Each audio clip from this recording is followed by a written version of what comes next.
Il y a des jours où tout semble se liguer contre ton business. Tu publies tous les jours sur Insta, mais l'algorithme ne pousse pas tes publications.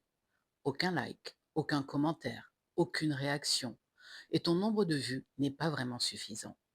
Ou alors tu as lancé ton offre, tu y as mis toute ton énergie et il ne s'est rien passé. Ou peut-être que tu as reçu ce message d'un client mécontent, ou un jugement ou une critique. Et depuis, tu n'arrives plus à rouvrir Canva. Ça te parle? Ce n'est pas ton manque de stratégie. Ce n'est pas non plus ton manque de discipline. C'est comme si un seul grain de sable suffisait à gripper toute la machine. Et cette machine, c'est ton énergie, ta motivation et ton envie d'avancer. Un événement, un seul, et tout ce que tu avais construit ces derniers jours semble s'arrêter net. Et le pire, c'est que tu le sais. Tu sais que ce poste qui n'a pas marché ne devrait pas t'empêcher de publier le lendemain. Tu sais que ce client mécontent ou qui te juge ne représente pas tous tes clients. Mais savoir ça, ça ne suffit pas à faire redémarrer la machine. Parce que ce qui te bloque, ce n'est pas dans ta tête, au sens où tu pourrais juste positiver pour que ça passe. C'est ailleurs. Et c'est exactement ce que l'on va voir aujourd'hui. D'ailleurs, si ce que je viens de dire résonne particulièrement fort chez toi, j'ai un cadeau pour toi. J'ai créé un diagnostic gratuit, le diagnostic Business Expansion, pour t'aider à découvrir ton profil d'entrepreneur. Ce qui te bloque vraiment aujourd'hui, sur quoi tu dois travailler en priorité pour passer au niveau supérieur dans ton business. Et ça inclut aussi une séance d'hypnose pour partir à la rencontre de ton entrepreneur intérieur. Et tu trouves le lien juste en dessous dans la description. Laisse-moi te raconter l'histoire de Léa. Léa, elle est coach, peut-être comme toi. Et un lundi matin, elle a posté un réel sur lequel elle avait passé bien sûr des heures. Parce qu'il faut monter, il y a le texte, la lumière. Tout est pensé. Elle appuie sur publier et elle referme l'appli avec ce petit frisson d'excitation qu'on connaît toutes. Et quelques heures après, quand elle réouvre Insta, 12 vues, aucun commentaire. Alors elle se dit que c'est normal, que l'algorithme met parfois du temps. Le lendemain matin, toujours rien. Et là, il y a quelque chose qui bascule. Parce que ce n'est plus juste une déception. C'est une petite voix qui se met à chuchoter. Et si c'était moi le problème? Et si mon contenu n'intéressait personne? Et si je n'étais pas faite pour ça? Ce que Léa ne sait pas encore, c'est que son corps a réagi avant même que cette petite voix ne prenne la parole. Un silence sur Insta, pour un cerveau humain, ça ressemble à un rejet. Et un rejet même minuscule, même totalement anodin, il est traité par le corps un peu comme un danger. Le cœur qui se serre légèrement, cette boule au ventre, cette envie soudaine de fermer l'ordinateur. Ce n'est pas dans la tête de Léa, c'est une vraie réaction physique qui se déclenche pour la protéger d'une menace qui en réalité n'existe pas. Le problème, c'est que cette réaction ne s'arrête pas au moment où elle ferme l'appli. Elle continue de tourner en arrière-plan, des heures, parfois même des jours, en pilote automatique. Et tant qu'elle tourne, il est presque impossible d'avoir envie de publier à nouveau, de proposer une offre, de se montrer. Et ce n'est pas un manque de motivation. C'est un système d'alarme intérieur qui reste allumé, alors que le danger, lui, est déjà passé depuis longtemps. Léa avait prévu de publier 3 fois cette semaine-là. Elle n'a rien publié de plus. Elle avait aussi prévu d'envoyer un message d'anciens clients pour leur parler de sa nouvelle offre. Elle ne l'a pas envoyé. Elle s'est dit qu'elle le ferait quand elle se sentirait mieux. Sauf que ce moment n'est jamais venu tout seul. 3 jours ont passé, puis 5. Et puis Léa, elle s'est surprise à se dire, un dimanche soir, qu'elle avait peut-être eu tort de se lancer dans l'entrepreneuriat. Et ce qui est troublant, c'est que rien objectivement n'avait changé dans son business entre le lundi et le dimanche, parce que son offre était toujours aussi bonne, ses compétences toujours aussi réelles. La seule chose qui avait changé, c'était que son alarme intérieure était restée allumée sans que personne ne lui ait appris comment l'éteindre. Et pendant que cette alarme tournait en boucle, son business, lui, restait immobile. Laissant Léa, elle a fait ce que beaucoup d'entre nous font aussi. Elle essaie de se raisonner. Elle se répète: allez, c'est rien. Tu es plus forte que ça, il faut positiver. Elle relit d'anciens messages de clientes satisfaites pour se remonter le moral. Elle se force même à ouvrir Canva un soir pour préparer son prochain post.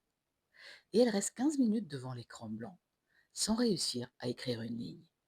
Et puis elle finit par refermer l'ordinateur en se disant qu'elle manque de discipline et de volonté. Dis-moi, est-ce que ça t'est déjà arrivé de te dire, allez, motive-toi devant un écran sans que rien ne vienne? Tu sais, c'est un peu comme essayer d'éteindre un feu d'alarme incendie en te répétant qu'il n'y a pas vraiment le feu. Tu peux te le dire autant de fois que tu veux. Mentalement, tu le sais.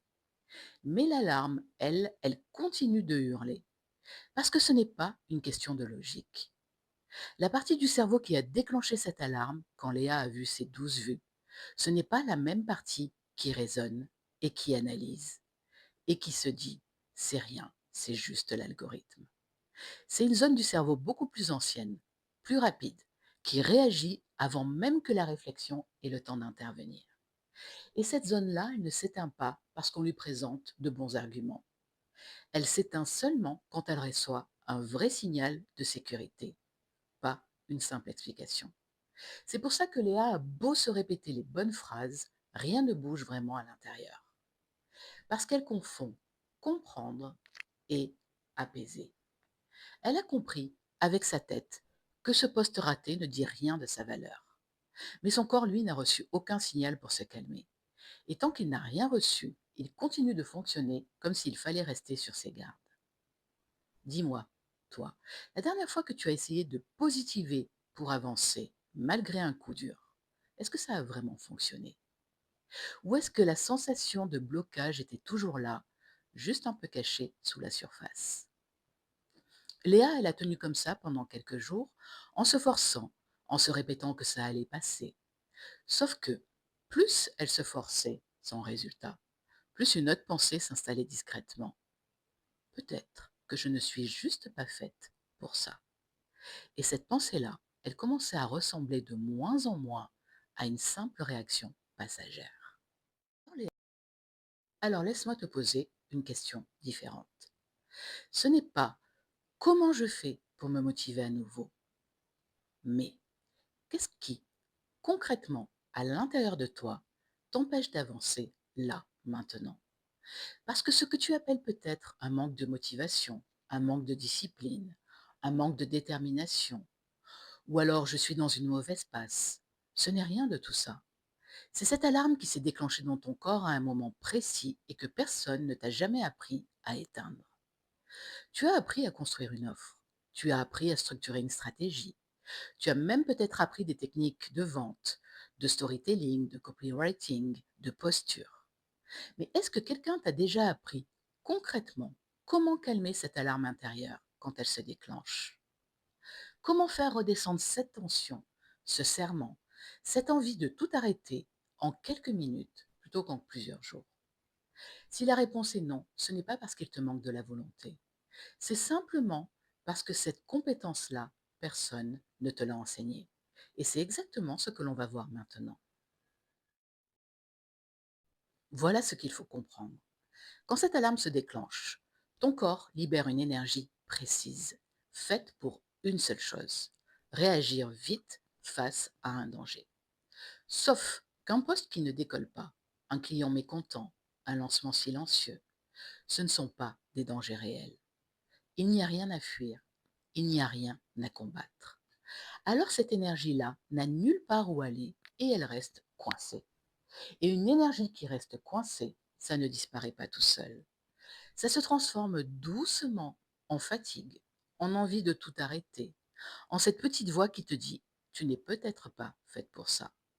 Tu sais, c'est un peu comme une bouilloire qu'on met à chauffer, mais sans jamais laisser sortir la vapeur. Tant que la vapeur reste enfermée, la pression monte. Et plus elle monte, plus il devient difficile de faire quoi que ce soit d'autre autour, jusqu'à ce que parfois tout déborde d'un coup. Une grosse fatigue, une remise en question profonde, une envie de tout lâcher qui semble sortie de nulle part alors qu'elle couvait depuis des jours. La bonne nouvelle, c'est que cette énergie peut être libérée, pas en te forçant à positiver, pas en l'ignorant, mais en donnant à ton corps un vrai signal que le danger est passé. Alors concrètement, ça peut prendre plusieurs formes. Respirer d'une certaine manière, qui va envoyer un signal de sécurité. Bouger ton corps pour évacuer physiquement cette énergie. Ou encore reformuler consciemment ce que tu viens de vivre, ou l'écrire, pour que ton cerveau cesse de le traiter comme une menace active. Prenons Léa. Le jour où elle a appris à faire ça, elle n'a pas attendu que la sensation de blocage parte toute seule au bout de 3 jours. Elle a pris 5 minutes. Elle a fait un exercice précis pour évacuer cette tension. Et ensuite, elle a pu réouvrir Canva le soir même.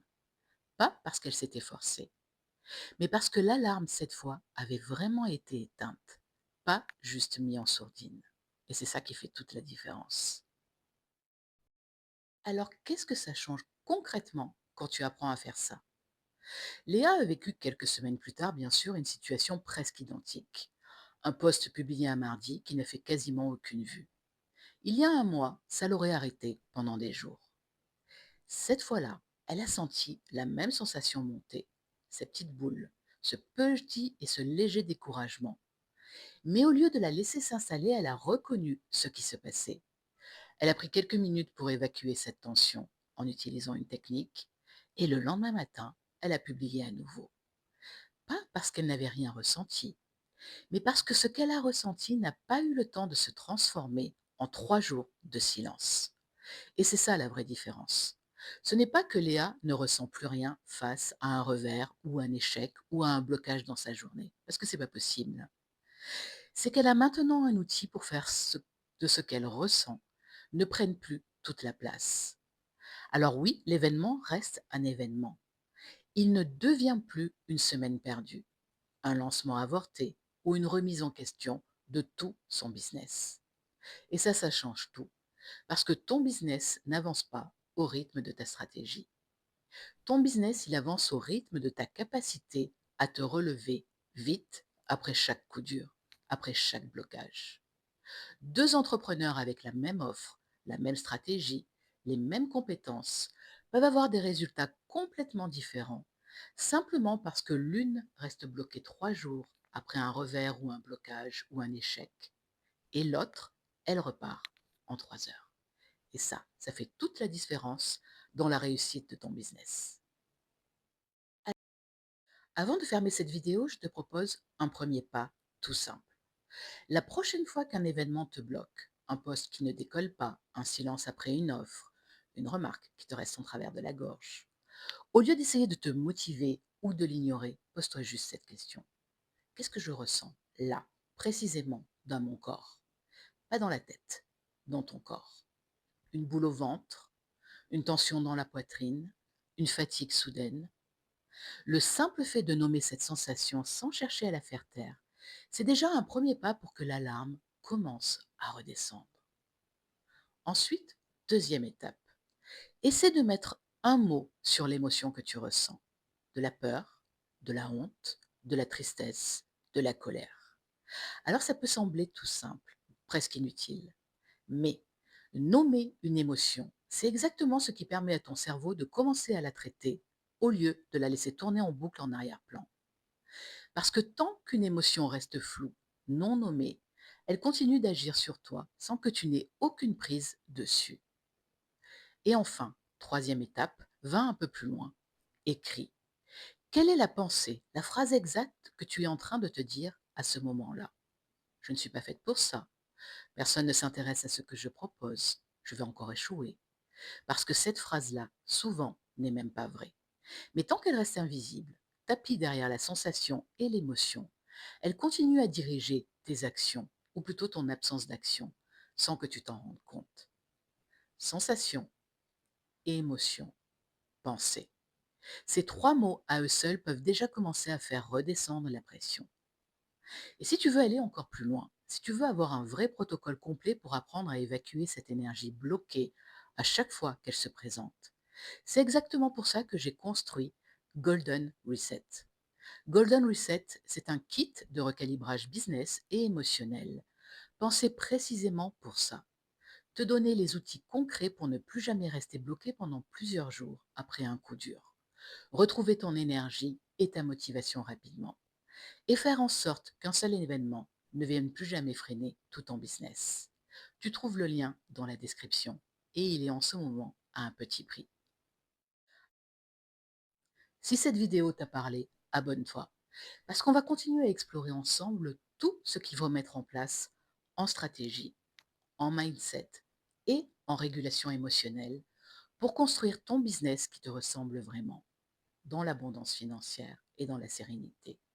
Et n'oublie pas d'aller faire ton diagnostic business expansion en description pour découvrir ton profil d'entrepreneur et ce sur quoi tu dois travailler aujourd'hui en priorité pour faire passer ton business au niveau supérieur.